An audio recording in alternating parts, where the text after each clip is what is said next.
माध्यम से हो सकती है। लेकिन आगे चलते हैं, आज वास्तव में सारे ही जगत पर जिसका अत्यधिक प्रभाव छाया हुआ है, ऐसा वह मोह है कि जो मोह एक मदारी के भांति इस सारे विश्व को नचा रहा है। फिर मोह के माध्यम से ही हमें सुख भी प्राप्त हो जाता है, तो उससे ही हम अपना प्रयोजन सिद्ध कर लेवे। उस मोह को अभाव करो, मोह को अभाव करो क्यों कहते हैं? अभी यहाँ पे भी लिखा गाथा में दीर्घ मोह खलुजा आदि तत्सलयम। तो वास्तव में इस मोह के और उसके नाश की क्या आवश्यकता है, इस विषय को प्रस्तुत करने आ रहे हैं भाई अंकुर जी शास्त्री। वे यहाँ पधारे और अपने विषय को स्पष्ट करें।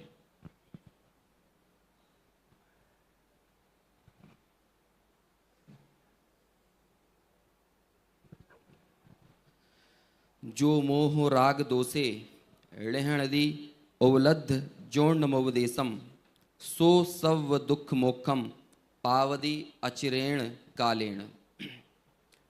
क्या है मोह और क्यों उस मोह के अभाव करने की या नाश करने की आवश्यकता है? चूँकि ये जो सभा की जो प्रकृति है, वहाँ मैं देख रहा हूँ कि यहाँ पर गोष्ठियों के सिरमौर राकेश जी भाई साहब भी बैठे हुए हैं और यहाँ पर ये नन्हे मुन्ने बालक भी बैठे हैं। अब दोनों के ही साथ न्याय करते हुए विषय को सरल और कठिन, मतलब जटिल और सरल दोनों बनाते हुए कैसे प्रतिपादित किया जाए, ये एक अपने आप में इस तरह के कार्यक्रमों की चुनौतियाँ होती हैं। तो देखिए, बहुत शॉर्ट में तो मैं कह दूं पहले कि मोह क्या है और मोह को नाश करने की आवश्यकता क्या है। प्रायः जो बहुत उदाहरण मिलते हैं, उन उदाहरणों को देखते हुए जिससे मोह को समझाया है, तो हम कह सकते हैं कि मोह एक हौवा है। अब आप उसका फिजिकल एग्जिस्टेंस यदि हौवा का देखने जाओगे तो कहाँ देखोगे? तो ऐसे ही आचार्यों ने कह दिया कि भ्रम है। एक नशे में पड़े हुए आदमी की स्थिति कैसी होती है, अब उस स्थिति का आप एक्चुअल में एग्जिस्टेंस बताओ कि ये स्थिति कैसी है। कई जगह तो आचार्यों ने ऐसा कह दिया कि ऐसा कोई मोह का ही महात्मा है।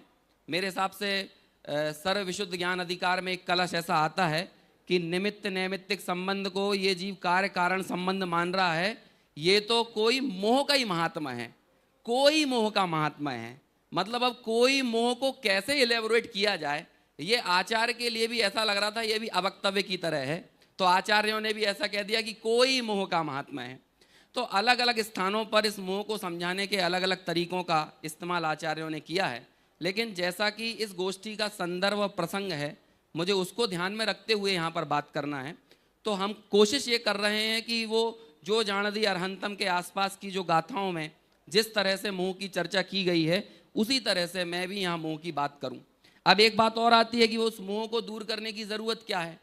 देखो, दरअसल ऐसा है कि नशे में पड़े हुए आदमी को ये खबर नहीं पड़ती कि नशा दूर करना क्यों ज़रूरी है, लेकिन फिर भी उसके लिए ज़रूरी होता है कि नशा दूर हो जाए। ऐसे ही अक्सर स्वप्न में रहते हुए हमें कभी भी हकीकत की इम्पोर्टेंस पता नहीं चलती है, ये तो स्वप्न से उठने के बाद ही पता चलती है। ऐसे ही जिन ज्ञानियों के सहारे, जिनको हमने यहाँ पर आधार बनाया कि जो जाणदी अरहंतम, आगे चल के 82वीं गाथा में आचार्य कहते हैं कि जितने भी अरहंत हुए हैं वो इसी विधि से हुए हैं, और आगे भी जिनको होना है उन्हें भी इसी विधि से अरहंत बनना पड़ेगा, उन्हें अपने मोह का अभाव ऐसे ही करना पड़ेगा।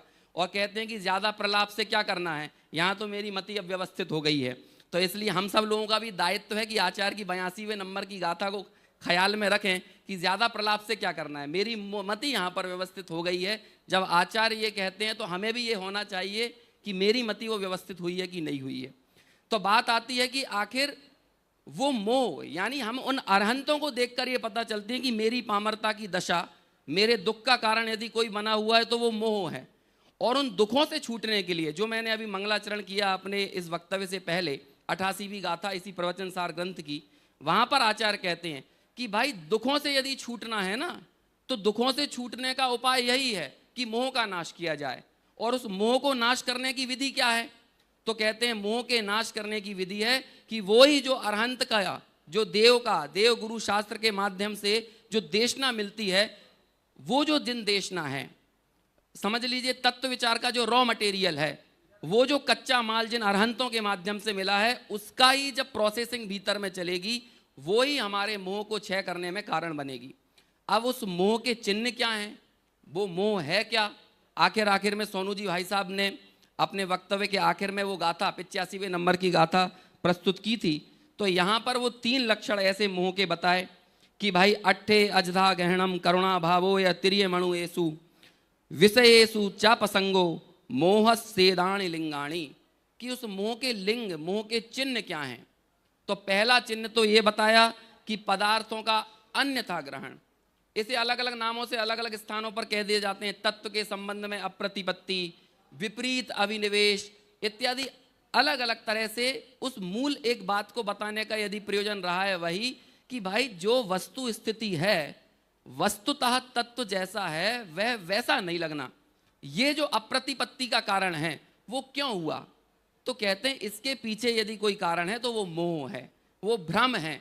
और उस मोह के कारण जब वस्तु का रियल में जो उसका स्वरूप है वो स्वरूप हमें ख्याल में नहीं आ रहा है, अन्यथा मान रहे हैं, तो अन्यथा मानने के कारण उसके अन्यथा स्वरूप की प्रतीति ये हमारे दुख का कारण बनती है।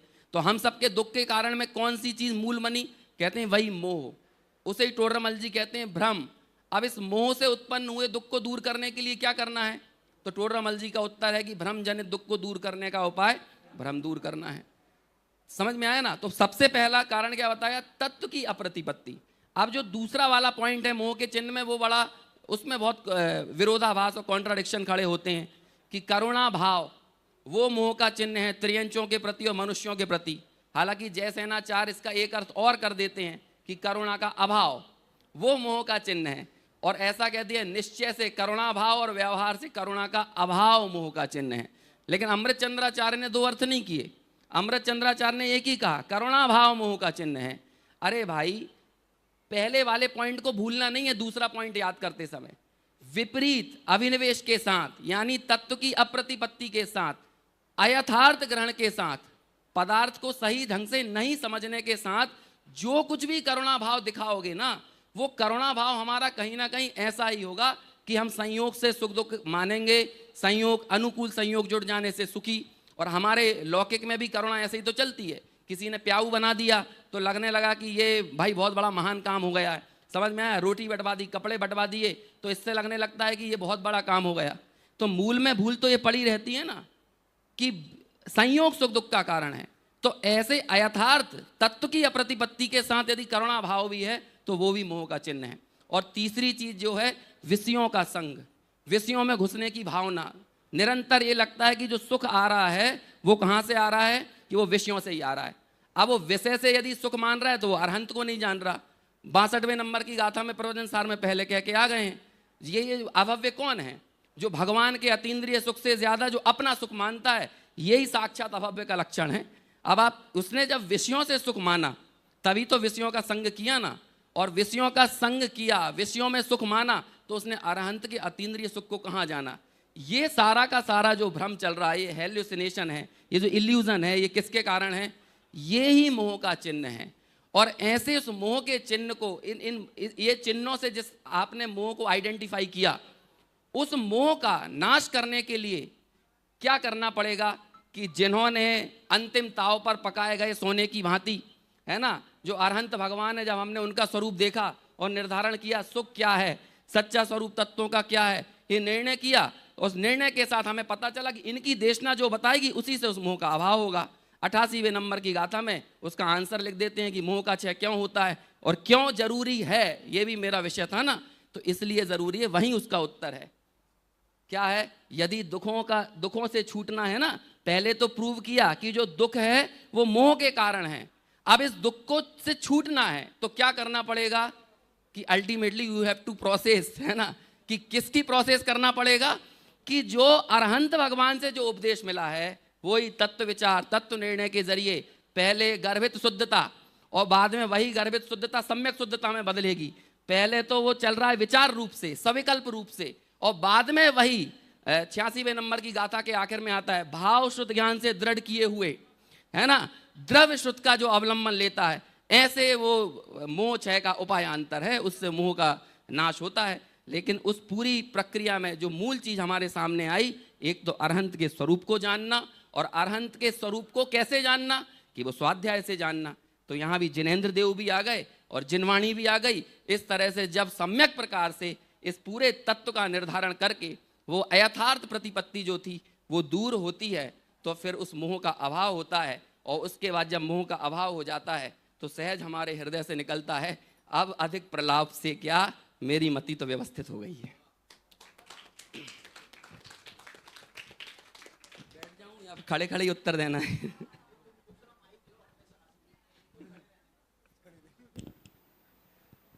बहुत ही सुंदर। ऐसे मोह के विभिन्न लक्षणों के माध्यम से पहले उसकी पहचान करें और उसके पश्चात वस्तु व्यवस्था का ज्ञान करके हम और आप सभी उस मोह के अभाव का निर्णय करें। ऐसी बात आदरणीय भाई अंकुर जी ने यहाँ पर कही। अब मैं सम्माननीय मंच एवं समस्त सदन को आह्वान करता हूँ कि यदि उनकी कोई शंका समाधान हो तो वे अवश्य यहाँ प्रस्तुत करें।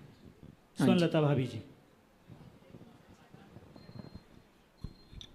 अभी आपने कहा कि हमारी मति व्यवस्थित हो गई है और मोह का नाश हुआ, ये बात आचार्य कह रहे हैं, तो क्या मोह की और वैरायटी है क्या?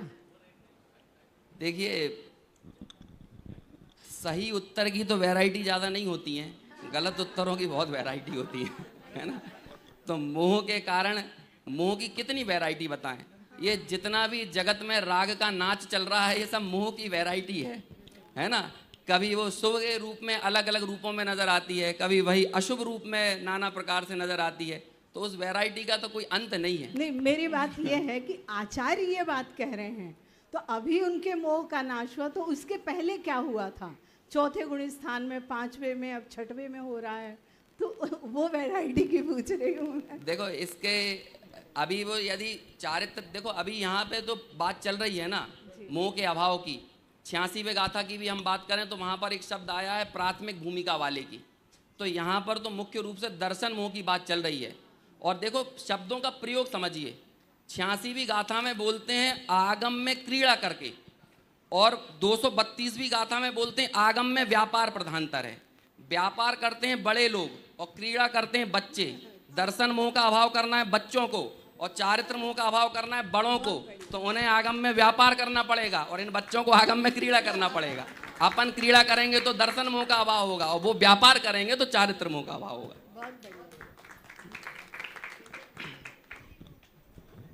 दोषी जी कुछ उत्तर देना चाह रहे थे। नहीं, इसमें मैं एक प्रश्न ये मेरा ये था कि ये करुणा भाव को हम लोग याद करते हैं, लेकिन उस करुणा भाव का क्लियरेंस नहीं होता है। करुणा भाव को मोह का चिन्ह क्यों कह रहे हैं, उसका समाधान? मतलब आपने तो कहा अट्ठे अजधा गैणम से जोड़ो उसको, फिर भी समझाइए। वो करुणा के अभाव का भी। हाँ, देखिए ये चीज जो है ना, ये हमारा अकेला कंफ्यूजन नहीं था।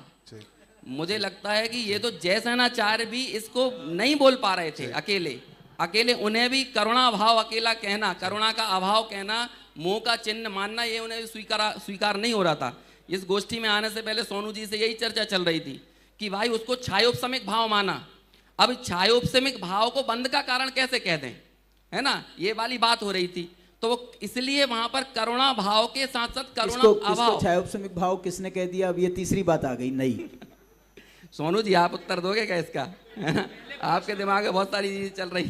प्रश्न निकाल लो पहले। नहीं,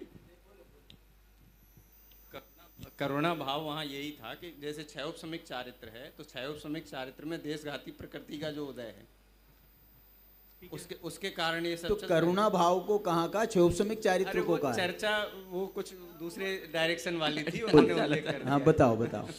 तो मैं जितना समझ पा रहा हूँ, मैंने उसे अपने इस वक्तव्य में बताने की कोशिश की है कि भाई जितनी भी तत्व की अप्रतिपत्ति के साथ जो करुणा हो रही है, और हम और आपको प्रायः जो करुणा होती है, त्रियंचों पे जो करुणा होती है वो क्या होती है? अभी कुछ दिनों पहले बकरा ईद थी, तो हमें क्या लगा? यदि हमें उन पे करुणा हुई तो कौन सी हुई?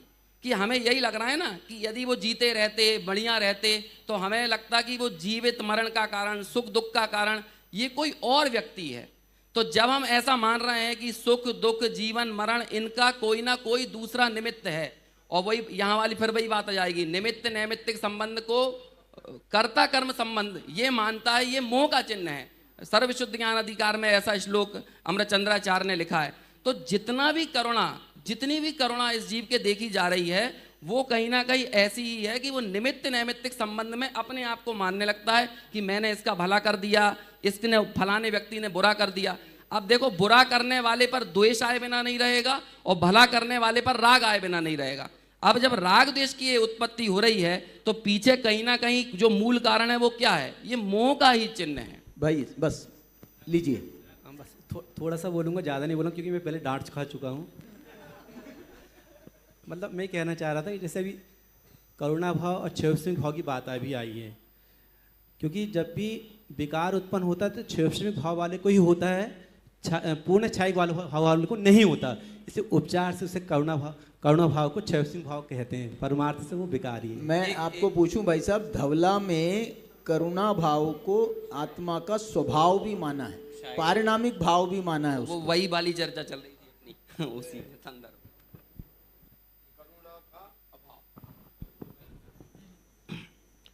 यहाँ पर इस गाथा में करुणा भाव को दर्शन मोह का चिन्ह बताया, मतलब साहब के साथ में। अब करुणा दो प्रकार की होती है, पर के प्रति करुणा और स्व के प्रति करुणा। जिसकी लक्षण बताए जा रहे हैं वो जीव कौन है? सम्यक दृष्टि की मिथ्या दृष्टि। तो मिथ्या दृष्टि कौन है? जिसको अपने को जानता नहीं है। तो वो जो भी करुणा करेगा, जिसको अपना जानता, किसको जानता? अपने शरीर को जानता है और शरीर पर है तो उसके ऊपर ही वो करुणा कर रहा है, तो उसकी स्व की करुणा कहाँ हुई? वो तो जो है दर्शन मोह का चिन्ह होगा। यहाँ पर तो बस इतना ही अपने को समझना चाहिए, क्योंकि गाथा किसकी है?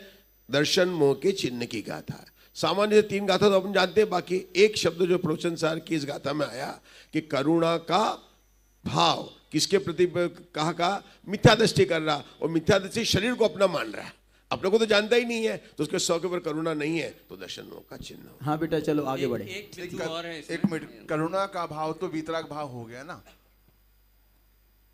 हाँ, तो करुणा का भाव जो है वो राग का भाव हो गया जी। मोह का चिन्ह कहने का वीतराग भाव नहीं, वो द्वेष पे भी जाता है ना। हाँ। करुणा का अभाव ये ठीक वैसा ही है जैसे कि प्रतिक्रमण को विषकुंभ कहा है ना, तो फिर टीका में उसका वो भी कहना पड़ा कि जब अप्रतिक्रमण वो जो है विषय कसाय वाला जो है वो तो विषकुंभ है ही, तो जो ज्ञान ध्यान आराधना वाला मैं ये कह रहा हूँ, बहुत टू द पॉइंट यदि चर्चा होगी तो हम ज्यादा प्रश्न ले सकेंगे। लंबा लंबा मत करो तो अच्छा रहेगा। आपको कुछ पूछना है? बताना है। हाँ बोलना है। हाँ, अमृतचंद आचार्य ने जो अर्थ किया कि करुणा भाव मोह का चिन्ह है, वो एकत्व ममत्व पूर्वक जो करुणा है कि मैं किसी को बचा सकता हूँ, मार सकता हूँ, वो मोह का चिन्ह है। और जैसे नाचार कह रहे हैं करुणा का अभाव मोह का चिन्ह है, वो कह रहे हैं जिसके चित्त में करुणा नहीं है, दूसरे जीवों को बचाने का भाव भी नहीं आता, उसको भी मोह का चिन्ह है। और धवला ग्रंथ में जो करुणा को स्वभाव कहा है, वो केवली परमात्मा की उपदेश दे रहे हैं, वो सारे जगत के प्रति उनका करुणा का भाव है। इसलिए करुणा भाव को जैसे दादा कहते हैं ना, विनय पुण्य है, पाप है, धर्म है, ऐसी करुणा पाप रूप भी है, पुण्य रूप भी है, धर्म रूप भी है। तो अमृतचंद आचार्य जिस करुणा को करुणा भाव को मोह का चिन्ह कह रहे हैं वो पाप रूप है, और जैसे नाचार्य जिस करुणा के अभाव को मोह का चिन्ह कह रहे हैं वो पुण्य रूप करुणा है, और केवली भगवान को जो करुणा स्वभाव रूप है वो धर्म रूप करुणा है। अमृतचंद्राचार्य ने ऐसा स्पष्ट किया है वहां पर? हाँ, मतलब एकत्व ममत्व पूर्वक नहीं, करुणा दर्शन वो आप समझ गया मैं, लेकिन वहाँ शायद स्पष्ट है क्या नहीं है मेरे को ख्याल नहीं आ रहा। नहीं, चलो अब बेटा आगे बढ़ेंगे। चलिए। एक बिंदु और है, एक प्रासंगिक अर्थ अगर हम इसका लें तो द्रव्य गुण पर्याय की चर्चा है, और 86वीं गाथा में पर्याय क्रम शब्द का भी प्रयोग किया है। किसी भी पर पदार्थ के प्रति, चाहे पर जीव क्यों ना हो, उसके प्रति कोई भी बचाने का, मारने का कोई भी परिणाम है, वो द्रव्य गुण पर्याय में वो फिट नहीं बैठता है, वहाँ वो अत्यंता भाव है। इसलिए अगर ऐसा किसी को परिणाम है तो मोह के लक्षण में ही काउंट होगा। तो ये वाली बात हमें वहाँ देखनी चाहिए। पीएचडी के वाइवा से भी कठिन होते हैं ये सारे प्रश्नोत्तर जो होते हैं। जल्दी होती है बहुत ही सुंदर। एक सेकंड मोह, एक सेकंड सर। मोह नहीं, सही है। देखो, मोह की 2 परिभाषाएं हैं जो जगत में सबसे ज़्यादा प्रचलित हैं। वो कुंदकुंदाचार्य से प्रचलित परिभाषाएं हैं, भाई साहब की बातों में वो आ गई हैं, लेकिन मैं ज़रा उसको एक व्यापक रूप में बताने की कोशिश कर रहा था। पहला तो मोह की परिभाषा है जो दूसरों में मन लगाता है, मतलब परद्रव्य के प्रति एकत्व ममत्वादी के कार्य करता है।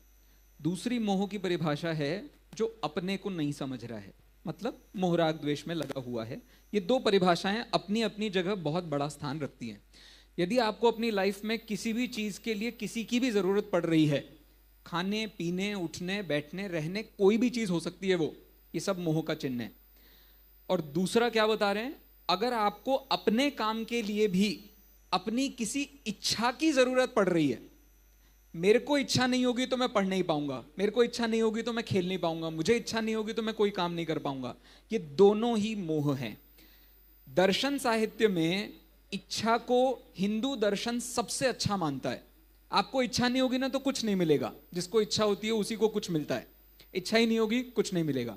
जैन दर्शन बिल्कुल इससे विरोधी विचार रखता है, आपकी इच्छा का अभाव होगा तब जाकर के मुक्ति की प्राप्ति होगी। इसलिए ये मोह इच्छा का पर्यायवाची के रूप में टोडरमल जी ने बहुत गहराई से प्रस्तुत किया और यही उसके नाश करने का उपाय है। आपको यदि यहां बैठने की इच्छा हो रही है, सुनने की इच्छा हो रही है, मुझे बोलने की इच्छा हो रही है, सब मोह है और इसका नाश करना है। तो उस दृष्टि से ये विषय जो चुनाव हुआ था उसमें आवश्यकता, ये शब्द बहुत बड़ा था। हमें मोहनाश की आवश्यकता ही क्यों है, वो इसीलिए है क्योंकि हमें इच्छा में मजा आता है। देखो मैं रुक ही नहीं रहा हूं। मोहनाश की आवश्यकता और इस विषय को लेकर के अत्यंत सुंदर चर्चा अभी हमारे पूरे सदन में हुई। वास्तव में इसे यदि टोडरमल जी की भाषा में कहे तो जैसा अंकुर जी ने कहा था कि मोह एक हवा है, उसके लक्षण जो है विभिन्न बनाए, तो भी भ्रमजनित दुख को दूर करने का उपाय जो है वह केवल भ्रम का निराकरण करना ही है।